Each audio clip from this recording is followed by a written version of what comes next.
기대해 나에게 주신 하루를 때론 피곤하고 일어나기 싫고 널 깨우는 알람 소리에 짜증도 나겠지만 안녕하세요. 오늘도 푸른 말씀 임세휘 목사입니다. 반갑습니다. 주무시지 않고 나를 지키셨네. 오늘을 나에게 주셨네. 새 말씀 안에 주가 주신 사랑과 은혜와 능. 오늘 하나님께서 우리에게 주시는 말씀은 민수기 4장 34절부터 37절까지 말씀이고요. 또 마지막 49절 또 우리가 읽어보도록 하겠습니다. 34절 모세와 아론과 회중의 지도자들이 고핫 자손들을 그 종족과 조상의 가문에 따라 계수하니 30세부터 50세까지 회막에서 복무하고 봉사할 모든 자 곧 그 종족대로 계수된 자가 2750명이니 이는 모세와 아론이 여호와께서 모세에게 명령하신 대로 회막에서 종사하는 고핫인의 모든 종족 중 계수된 자이니라. 아멘. 49절이요. 그들의 할 일과 짐을 매는 일을 따라 모세에게 계수되었으되 여호와께서 모세에게 명령하신 대로 그들이 계수되었더라. 아멘. 오늘 본문은 하나님의 성막에서 복무할 사람을 계수하고 또 그들에게 일을 맡기는 장면이 나오고 있습니다. 레위 자손에게 이 성막에서 봉사할 사람들을 뽑았고요. 또 종족과 가문별로 보고가 되었습니다. 이 조사를 마지막으로 해서 이스라엘의 인구 조사는 이제 마무리가 됩니다. 그러면 오늘 이 성막 봉사를 계수하는 실제적으로 성막 봉사에 참여할 수 있는 사람을 계수하는 것이 오늘 현대를 사는 우리들에게 어떤 의미가 있을까 말씀을 통해서 하나하나 살펴보려고 합니다. 오늘 성경을 보니까 이 사람들이 각 회중의 지도자들인 것 같습니다. 각 종족을 대표하는 지도자들을 가리킵니다. 각 지파별로 지도자들을 하나님께서 뽑았고 또 그 가문을 계수했음을 알 수 있습니다. 레위 자손이라면 하나님의 성막에서 복무하는 일을 감당해야 했던 것입니다. 그 누구도 예외가 없었고 그 누구도 열애가 없었습니다. 레위 자손이라면 누구도 예외 없이 하나님의 성막에서 복무를 해야 했고요. 또 맡겨진 일을 감당해야 했습니다.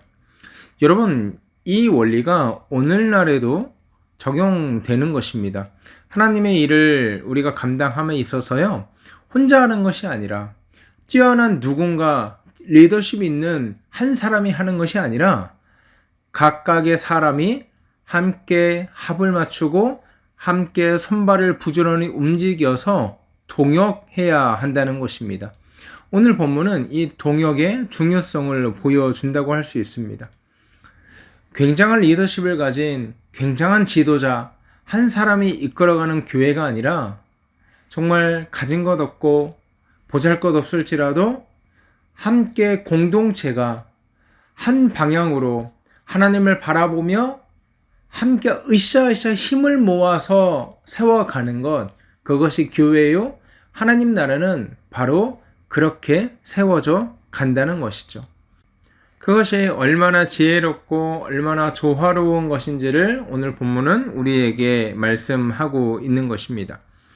여러분, 그런데 참 재미있는 것이요.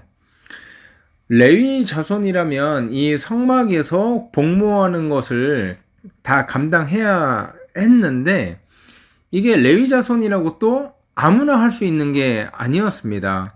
조건이 있었어요. 뭐냐면 30세 이상부터 50세까지 이 장정들을 계수를 합니다.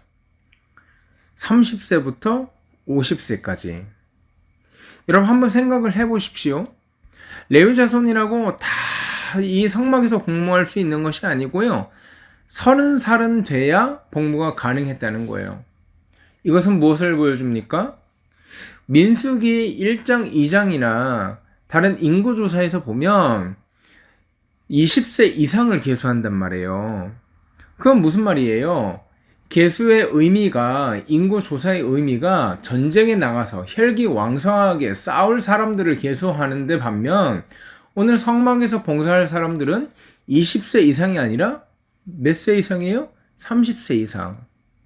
혈기왕성하고 체력이 팔팔하고 그것이 중요한 것이 아니라 진중하게 고민하고 생각하고 또 자신이 겪어왔던 경험과 또 지혜와 이런 모든 것이 총체적으로 녹진하게 녹아든 사람, 그 사람을 하나님의 성막 봉사로 쓰신다는 거죠.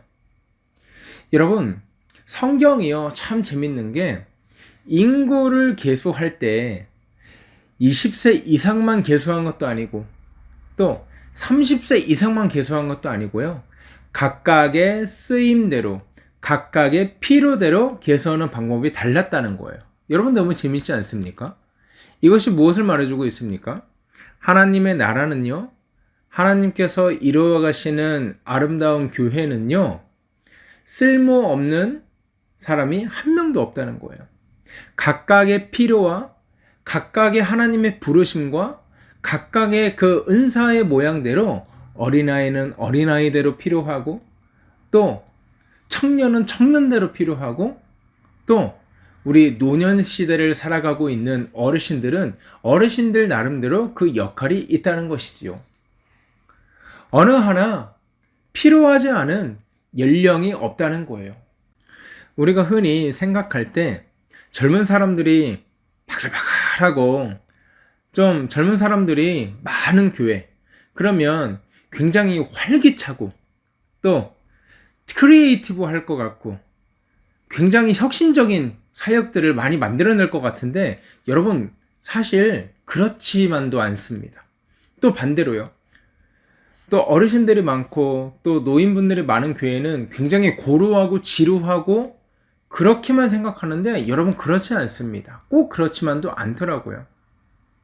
여러분 중요한 것이 무엇입니까? 연령에 상관없이 하나님께서 허락하신 그 은사를 가지고 조화를 이루고 하모니를 이루어서 마치 오케스트라처럼요, 각자의 역할을 충실하게 감당해 나가는 교회, 그런 교회를 하나님이 기뻐하시고 그런 교회가 하나님의 사역을 더욱더 힘있게 감당하더라는 거예요. 사랑하는 여러분, 우리 교회가 그런 교회가 되기 바랍니다. 젊은 층도 있고 또 노년층까지 우리 교회가 굉장히 이상적으로 인구가 분포되어 있는데 하나님께서 여러분 연령에 맞는 쓰임과 모양대로 여러분을 사역의 자리에 초청하고 또 들어 쓰실 때 여러분 순종함으로 아멘으로 화답하는 저와 여러분 되기를 주의 이름으로 소원합니다. 그래서 하나님의 교회를, 주의 교회를 더욱더 아름답고 풍성하게 세워가는 저와 여러분 되었으면 참 좋겠습니다. 그런가 하면 49절을 한번 보십시오. 그들이 할 일과 짐을 매는 일을 따라 모세에게 계수되었으되 이렇게 말하고 있습니다. 여러분, 이들이요 할 일과 짐을 매는 일을 따라 계수되었대요. 할 일은 회막에서 이 성막에서 봉사하는 건 아니겠습니까? 근데 짐을 매는 일을 따라서 계수되었대요. 이것이 무엇입니까? 성막을 이동해야 할 때가 있었잖아요. 이들이 터를 잡고 살아가기 전이니까 광야 생활을 하니까 이동할 때가 있었지 않습니까? 그러면 이 수많은 기물들과 성물들을 운반하고 또 이걸 들고 다니고 굉장히 많은 체력이 요구되었을 것입니다. 굉장히 힘들었을 것입니다. 여러분, 여기서 우리는 무엇을 발견할 수 있습니까? 성물을 이고 다니는, 그리고 그 커다란 짐을 짊어지고 다니는 레위인들을 통해서 우리는 예수 그리스도를 묵상할 수가 있는 것입니다. 사랑하는 여러분, 예수 그리스도는요 크고 큰 십자가, 그 무겁고 짓눌리는 십자가를 당신 홀로 지고 골고다 언덕을 올라가심으로써 또 그 십자가에 매달리심으로써 저와 여러분을 구원하셨습니다. 마치 레위인이 이스라엘 백성들을 하나님께로 더 가까이 인도하는 성막에서 회막에서 봉사하는 봉사의 역할을 했던 것처럼요, 예수 그리스도는요, 십자가를 짊어지심으로 말미암아 우리가 하나님 아버지께로 더 가까이 나아갈 수 있는, 아니요, 더 가까이 정도가 아니라 하나님과 우리의 관계가 끊어졌던 그 다리를 놓아주셨고, 우리를 하나님의 아들로 삼아주셨고, 또 양자로 삼아주셔서 예배자로 삼아주시고, 또 거룩한 성도로 삼아주심으로써 오늘 우리가 이렇게 예배를 드리고, 오늘 우리가 이렇게 말씀을 듣고, 오늘 우리가 하나님의 능력으로 천국 시민으로서 또 하루를 든든히 살아갈 수 있는 것입니다. 이것이 예수 그리스도의 십자가로 말미암은 구원인 것입니다. 사랑하는 여러분, 이제 말씀을 마칩니다. 하나님께서요, 저와 여러분들에게 각각의 연령에 따라서 또 상황과 환경에 따라서 그에 맞는 역할을 허락하시고, 또 한 사람도 소외되지 않게 하나님 나라의 사역을 위해서 헌신하도록 초청하고 계실 줄 믿습니다. 이 시간 기도하실 때 하나님, 레위인의 모든 족속을 한 족속도 열애 없이 모두 다 성막을 회막을 위해서 봉사하는 역할을 맡기신 것처럼 하나님, 나에게도 하나님께서 허락하시는 하나님의 일과 하나님의 사역이 있을 것인데, 하나님 그것을 발견하고 그것을 살아내는 하루 될 수 있도록 인도하여 주시옵소서. 또 레위인을 보며 예수 그리스도가 우리를 위해서 십자가를 짊어지고 삶의 모든 고초를 짊어지신 같이 우리 또한 오늘 하루를 살아갈 때 우리가 져야 할 십자가를 기쁨으로 감당할 수 있도록 하시고, 그것을 따라가는 성도 될 수 있도록 인도하여 주시옵소서. 이렇게 기도하고요, 오늘 하루 힘차게 살아가는 저와 여러분 되기를 주의 이름으로 소원합니다. 함께 기도하시겠습니다.